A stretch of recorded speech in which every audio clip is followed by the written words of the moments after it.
नमस्कार, मैं अंशुमान गौड़ एजी की शिक्षा में आपका स्वागत करता हूं। आज हम अध्ययन करेंगे हिंदी साहित्य के महान साहित्यकार मुंशी प्रेमचंद जी द्वारा लिखित एक प्रसिद्ध कहानी ईदगाह, उसके भाग क्रमांक 2 का। सर्वप्रथम मैं इस भाग के शब्दार्थ आप लोगों के सम्मुख रख रहा हूं, आप लोग उन्हें ध्यान से समझिए। इसका पहला शब्द है जाजिम। इसका अर्थ है फर्श पर बिछाई जाने वाली चादर, मोटी दरी या कालीन। वजू अर्थात नमाज से पहले यथाविधि हाथ, पांव और मुंह धोना। सिजदा अर्थात माथा टेकना, खुदा के आगे सिर झुकाना। भातृत्व इसका अर्थ है भाईचारा। हिंडोला अर्थात झूला। और नेमत इसका अर्थ है वरदान। मिजाज इसका अर्थ है स्वभाव, यहाँ इसका अर्थ अकड़ के रूप में आया है। घुड़की अर्थात डांट। घूरे इसका अर्थ है कूड़े करकट का ढेर। और साझी अर्थात हिस्सेदार। अब हम देखेंगे इस कहानी के भाग 2 की रूपरेखा को। इस कहानी के भाग 2 की रूपरेखा का पहला बिंदु है पिछला स्मरण। पिछले स्मरण से हमारा तात्पर्य है भाग 1 के अंतर्गत किए गए अध्ययन से। भाग 1 में हमने इस कहानी के लेखक मुंशी प्रेमचंद जी, उनके जीवन परिचय का अध्ययन किया। इस कहानी के पात्रों का परिचय प्राप्त किया, पाठ परिचय के बिंदु देखे तथा भाग 1 की विषय वस्तु, उसके बिंदुओं का अध्ययन किया हमने। अब हम इस कहानी के भाग 2 के अंतर्गत भाग 2 की जो विषय वस्तु है अर्थात उसकी कथा वस्तु, उसके बिंदुओं का अध्ययन करेंगे। भाग 1 में हमने अध्ययन किया था कि हामिद के गांव से आया हुआ ग्रामीणों का दल अपने मन में इस ईद के अवसर का उल्लास लेकर, उमंग लेकर ईदगाह की ओर निरंतर आगे बढ़ता जा रहा है। इस प्रकार आगे बढ़ते बढ़ते वो ईदगाह पहुंच गए। ईदगाह के दृश्य का वर्णन मुंशी प्रेमचंद जी ने इस प्रकार किया है कि ईदगाह के ऊपर इमली के घने वृक्षों की छाया थी, नीचे पक्का फर्श था जिस पे जाजिम बिछी हुई थी और उस जाजिम पर रोजेदारों की पंक्तियां एक के बाद एक दूर तक खड़ी हुई थी। भीड़ इतनी थी कि लोग उस पक्के फर्श से नीचे जहां जाजिम नहीं बिछी हुई थी वहां तक आकर खड़े हो गए थे। यहाँ धन और पद का कोई भेदभाव नहीं था, सब बराबर थे। प्रेमचंद जी ने कहा है कि नमाज अदा करने के दौरान लाखों सिर एक साथ सिजदे में झुकते हैं, एक साथ उठते हैं, एक साथ घुटनों के बल बैठ जाते हैं। कितना सुंदर संचालन है, कितनी सुंदर व्यवस्था है। ऐसा लग रहा है कि लाखों बत्तियां एक साथ जल रही हैं, एक साथ बुझ रही हैं। ईदगाह में नमाज अदा करने का ये जो दृश्य है ये हृदय को श्रद्धा से, गर्व से और आनंद से भर देता है। ऐसा लग रहा है कि मानो भातृत्व अर्थात भाईचारे का भाव एक सूत्र में इन सब आत्माओं को एक लड़ी में पिरोए हुए है। नमाज समाप्त हुई, सब लोग आपस में गले मिले और एक दूसरे को ईद की बधाई दी और उसके पश्चात सब लोग मेले की ओर चले। मेले में मिठाई और खिलौनों की दुकानें थी, झूले लगे हुए थे। एक बड़ा सा हिंडोला था जिसमें 1 पैसा दो और बैठ जाओ तो कभी ऐसा लगता था कि मानो आसमान की ओर जा रहे हैं, कभी ऐसा लगता था कि मानो आसमान से नीचे गिर रहे हैं। चक्री वाला झूला भी था जिस पर 1 पैसा दो और 25 चक्रों का आनंद लो। हामिद के अलावा उसके बाकी सब मित्र वो 1-1 पैसा देकर उन झूलों पर चढ़ गए और उन्होंने झूलों का आनंद लिया। किंतु हामिद दूर खड़ा हुआ उनको झूला झूलता हुआ देखता रहा। उसने ये सोचा कि वह केवल झूला झूलने के ऊपर अपने पैसों को खर्च नहीं करेगा। उसके सारे मित्र झूले से उतरे और अब उन्होंने निश्चय किया कि वह खिलौने लेंगे। इस प्रकार वो खिलौनों की दुकान पर पहुँचे और उन्होंने उन खिलौनों की दुकान के ऊपर अपनी पसंद के भिन्न भिन्न प्रकार के खिलौने देखे। वो खिलौने इतने सुंदर थे कि मानो अभी बोलना ही चाहते हैं, बिल्कुल सजीव लग रहे थे। खिलौने की दुकान पर महमूद ने सिपाही लिया। सिपाही खाकी वर्दी में था, लाल पगड़ी पहनी हुई थी तथा अपने कंधे पर बंदूक रखी हुई थी। ऐसा लग रहा था कि मानो अभी कवायद करके चला आ रहा है। मोहसिन ने भिश्ती लिया, भिश्ती की कमर झुकी हुई थी, अपने ऊपर उसने मशक रखी हुई थी और ऐसा लग रहा था कि मानो वह पानी उड़ेलना ही चाहता है। नूरे ने वकील पसंद किया। वकील साहब काला चोगा पहने हुए थे, नीचे सफ़ेद अचकन थी, घड़ी थी और सुनहरी जंजीर थी और अपने एक हाथ में कानून की किताब लिए हुए थे। ऐसा लग रहा था कि मानो अभी अभी अदालत से जिरह या बहस करके चले आ रहे हों। सम्मी ने खंजरी ली थी, चमड़े से ढकी हुई और ढप ढप की आवाज़ करने वाली। जब हामिद के मित्र खिलौने खरीद रहे थे तो वह दूर खड़ा खड़ा उनको देख रहा था। उसके मन में उन खिलौनों के प्रति आकर्षण तो था, किंतु वह जानता था कि उसके पास मात्र 3 पैसे हैं और वह अपने इन 3 पैसों को इन खिलौनों पर खर्च नहीं करना चाहता था। उसे ऐसा लगता था कि ये तो मिट्टी के हैं, ये टूट जाएंगे और जरा सा इन पे पानी पड़ा तो इनका रंग धुल जाएगा, अतः इनको खरीदना व्यर्थ है। और वो बच्चे अपने खिलौने, उसकी विशेषताओं की आपस में चर्चा कर रहे थे। महमूद कह रहा था कि मेरा सिपाही वो पहरा देगा, यदि कोई चोर आया तो अपनी बंदूक से तुरंत फायर कर देगा। मोहसिन कह रहा था मेरा भिश्ती सुबह और शाम दोनों समय पानी देकर जाएगा। नूरे कह रहा था मेरा वकील खूब मुकदमा लड़ेगा। इस प्रकार वो सब बच्चे अपने अपने खिलौनों की विशेषताएं बता रहे थे। हामिद ने उन खिलौनों की निंदा की। उसने कहा कि ये खिलौने ये तो मिट्टी के हैं, ये तो टूट टाट कर बराबर हो जाएंगे। किंतु फिर भी आकर्षण के कारण उसके मन में ये तो था कि वह काश इन खिलौनों को अपने हाथ में लेकर देख सकता, किंतु उसके मित्रों ने वो खिलौने उसके हाथ में नहीं दिए। उसके बाद उसके मित्र मिठाई की दुकानों पर गए। किसी ने रेवड़ी ली, किसी ने गुलाब जामुन लिए, किसी ने सोहन हलवा लिया और हामिद उन सबसे दूर खड़ा हुआ उनको केवल ललचाई आंखों से देख रहा था। मोहसिन ने हामिद को चिढ़ाते हुए कहा कि हामिद देख ये रेवड़ी कितनी खुशबूदार है, आ हमसे ले जा। हामिद के मन में संदेह था, फिर भी वह मोहसिन की ओर बढ़ा। मोहसिन ने रेवड़ी उसकी ओर बढ़ाई। हामिद ने जैसे ही हाथ फैलाया, मोहसिन ने वह रेवड़ी अपने मुंह में रख ली। इस बात पर सारे दोस्त बहुत हंसे। मोहसिन ने उसे फिर कहा कि हामिद अब की बार जरूर देंगे, एक बार आकर फिर ले जा। किंतु हामिद ने कहा कि मुझे नहीं चाहिए, क्या मेरे पास पैसे नहीं है? तो सम्मी ने उसका मजाक उड़ाते हुए कहा कि 3 ही तो पैसे हैं, 3 पैसे में क्या क्या लोगे? महमूद ने कहा हामिद तू मेरे से गुलाब जामुन ले जा, ये मोहसिन बहुत बदमाश है, ये तुझे रेवड़ी नहीं देगा। किंतु हामिद ने कहा मिठाई कौन सी बड़ी बात है, किताबों में इसकी कितनी निंदा लिखी हुई है, इसकी कितनी बुराई लिखी हुई है। मोहसिन ने कहा लेकिन दिल में तो यही कह रहे होगे कि यदि मिल जाए तो खा लें, अपने पैसे क्यों नहीं निकालते? तब महमूद ने कहा ये बड़ा चालाक है, देख लेना जब हमारी मिठाइयाँ ख़त्म हो जाएंगी तब ये मिठाई खरीदेगा और हमें ललचा ललचा कर खाएगा।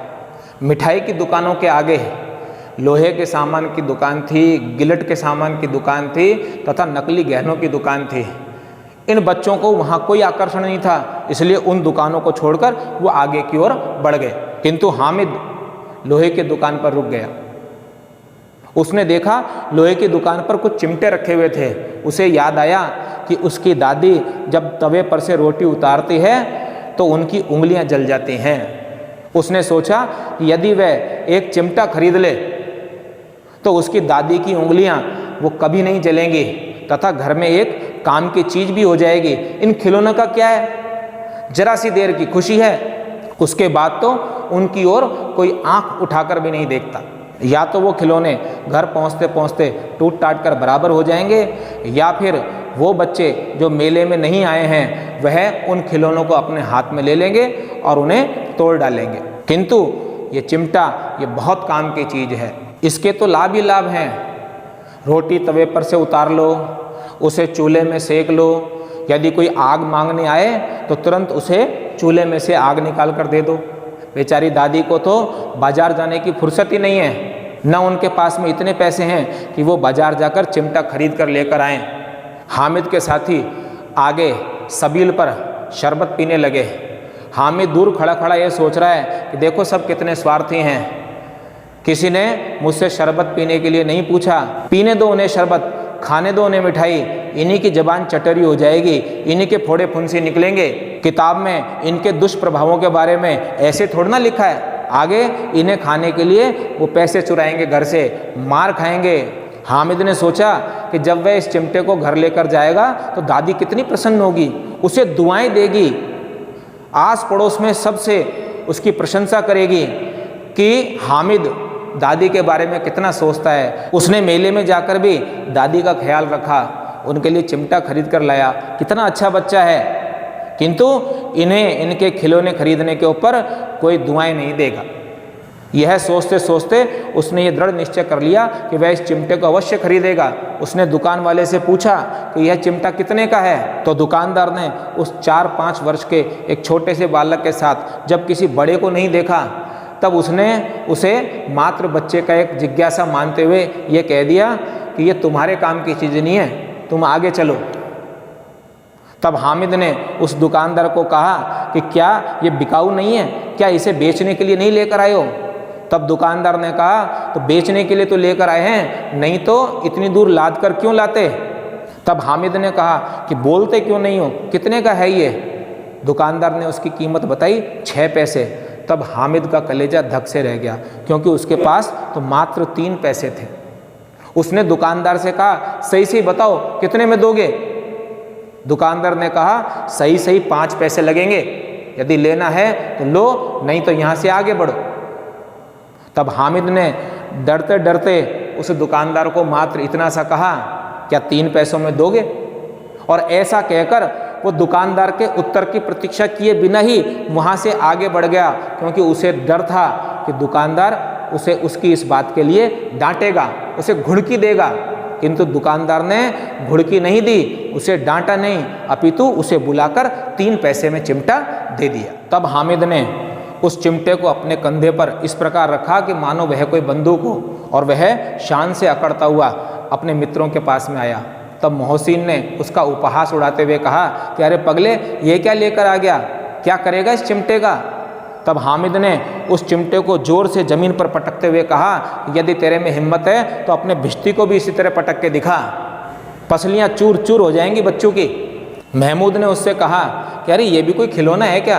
तब हामिद ने कहा क्यों नहीं है खिलौना, यदि इसको कंधे पर ले लूँ तो ये बंदूक बन गई, यदि उसको हाथ में ले लूँ तो फकीरों वाला चिमटा हो गया, और तो और मैं इससे मजीरे का काम भी ले सकता हूँ। और यदि मैं एक चिमटा तुम्हारे इन खिलौनों के लगा दूँ ना, तो तुम्हारे खिलौनों की जान निकल जाए। तुम्हारे खिलौने कितना ही जोर क्यों ना लगाएं, लेकिन मेरे चिमटे का बाल भी बांका नहीं कर सकते। बहादुर शेर है मेरा चिमटा।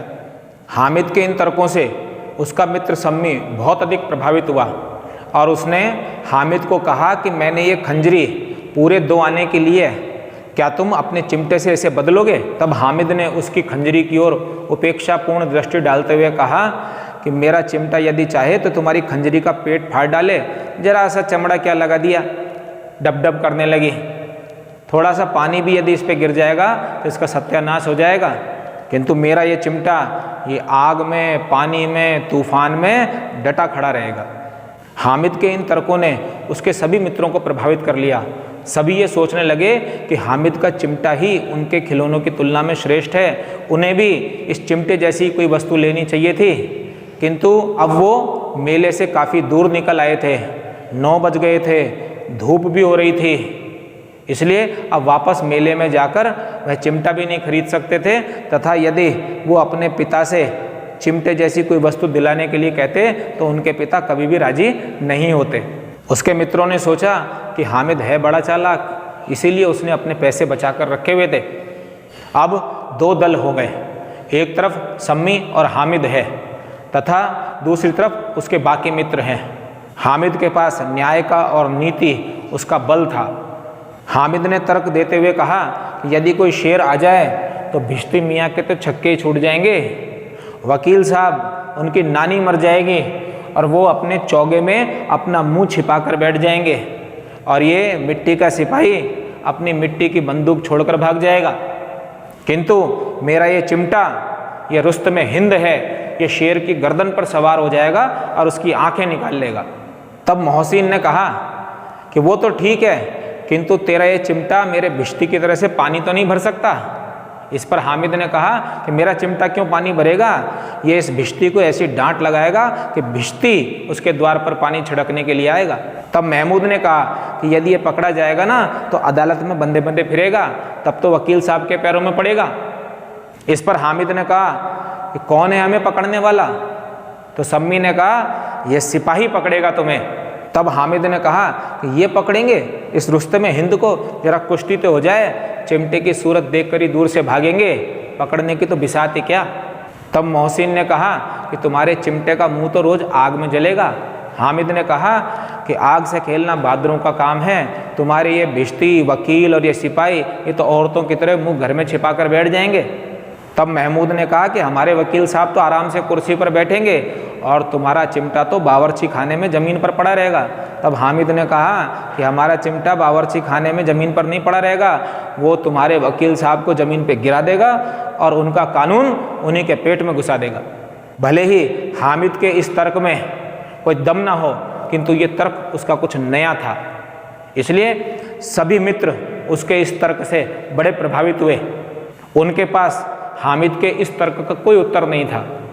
आखिर में उन सब ने उस चिमटे की श्रेष्ठता को स्वीकार कर लिया और इस प्रकार एक विजेता को जो सम्मान मिलना चाहिए वो सम्मान ही हामिद को मिला और सबने अपने अपने खिलौने हामिद को देखने के लिए दिए तथा हामिद का चिमटा सबने अपने हाथों में लिया। तब हामिद ने अपने मित्रों को दिलासा देते हुए कहा कि तुम्हारे खिलौने मेरे इस चिमटे से अधिक श्रेष्ठ हैं। मैं तो मजाक कर रहा था, मेरा चिमटा उनके सामने कुछ भी नहीं है, इतने सुंदर हैं खिलौने कि मानो अभी बोल पड़ेंगे।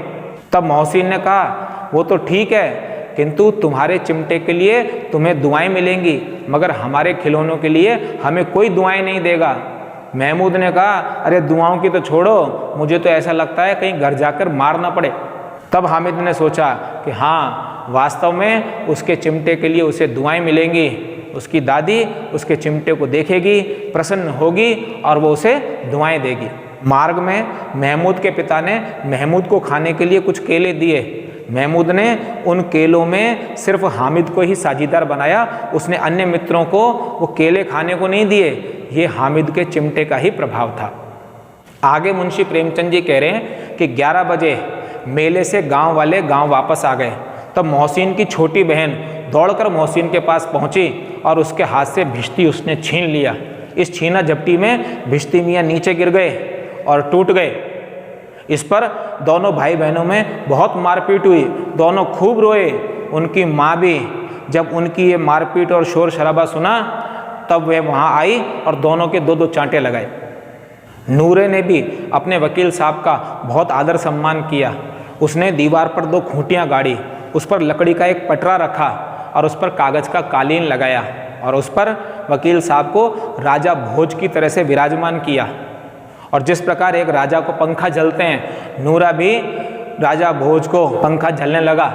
अब न मालूम पंखे की चोट से या फिर हवा से वकील साहब जमीन पर गिर गए। उनका माटी का चोला माटी में मिल गया और उनके टूटे हुए अवशेषों को घूरे पर डाल दिया गया। महमूद ने भी अपने सिपाही को गांव की रक्षा का कार्यभार सौंप दिया, मगर सिपाही मियाँ बड़े आदमी थे, वो अपने पैरों पर कैसे चलेंगे, इसलिए उनके लिए एक टोकरी लाया। उस पर लाल रंग के चीथड़े बिछाए गए और उस पर सिपाही मियाँ को विराजमान किया। महमूद ने उसे उठाया और उसके पीछे पीछे उसके दोनों छोटे भाई वो नारे लगाते हुए चले, छोने वालों जागते रहो, छोने वालों जागते रहो। अब रात तो अंधेरी थी, उस अंधेरी रात में महमूद को ठोकर लगी और ठोकर लगते ही वो टोकरी के समेत वो सिपाही मियाँ ज़मीन पर आकर गिरे और सिपाही मियाँ का एक पैर टूट गया। महमूद ने उसे जोड़ने का बहुत प्रयास किया, किंतु उनकी वह टांग नहीं जुड़ी। तब समानता करने के लिए उनकी दूसरी टांग भी तोड़ डाली गई। इस प्रकार सिपाही मियाँ अब आराम से बैठ सकते थे और धीरे धीरे सिपाही मियाँ का हाल ये हुआ कि उनका लाल रंग का साफा भी खुरच दिया गया। उनको मर्जी आए जितना उनका रूपांतर किया गया और उनको तो अब बाट की तरह से भी काम में लिया जाने लगा। अब हामिद मियाँ का हाल देखिए, जैसे ही वो अपने घर पे पहुँचा उसकी दादी दौड़कर उसके पास में आई, उसे गोद में उठाकर प्यार किया। उसके हाथ में चिमटा देखकर उन्होंने तुरंत पूछा, अरे ये चिमटा कहाँ से लाया? हामिद ने कहा, मैंने इसे मोल लिया है, खरीदा है। तब उसकी दादी ने कहा, कितने पैसे में? उसने कहा 3 पैसे में। उसकी दादी को बड़ा क्रोध आया, 3 पैसे ही तो थे, मेले में दिन भर भूखा प्यासा रहा, कुछ खाया न पिया और ये चिमटा उठाकर ले आया। तब हामिद ने उनसे कहा कि दादी ये चिमटा मैं आपके लिए लेकर आया हूँ, क्योंकि जब आप तवे से रोटी उतारते हो तो आपकी उंगलियां जल जाती हैं। अब ये चिमटे से आप रोटियां उतारना, आपकी उंगलियां नहीं जलेंगी। हामिद की ये बात सुनकर उसकी दादी का क्रोध तुरंत गायब हो गया और उनके मन में हामिद के लिए अत्यंत स्नेह और दुलार का भाव उमड़ पड़ा और उन्होंने उसे गोद में लिया, अपना दामन फैलाकर उसे हजारों दुआएं दे डाली। वो दुआएं देती जाती थी, उनकी आंखों से आंसू बहते जाते थे। और आज इस अवसर पर ऐसा लग रहा था कि वो बालक हामिद बालक नहीं अपितु बूढ़ा हामिद है और वो बूढ़ी दादी अमीना बूढ़ी दादी नहीं अपितु बच्ची अमीना है। इस प्रकार हामिद की दादी उसे दुआएं देती जा रही थी और हामिद अपनी दादी की गोद की छाया में चुपचाप खड़ा हुआ था। इस प्रकार आज हमने मुंशी प्रेमचंद जी की प्रसिद्ध कहानी ईदगाह के भाग 2 की विषय वस्तु के बिंदुओं का अध्ययन किया। आशा है यह प्रयास आपके लिए उपयोगी रहेगा। मुंशी प्रेमचंद जी के जीवन परिचय का तथा भाग 1 की कथा वस्तु का लिंक डिस्क्रिप्शन बॉक्स में दिया गया है, आप वहां जाकर उसका अध्ययन कर सकते हैं। धन्यवाद।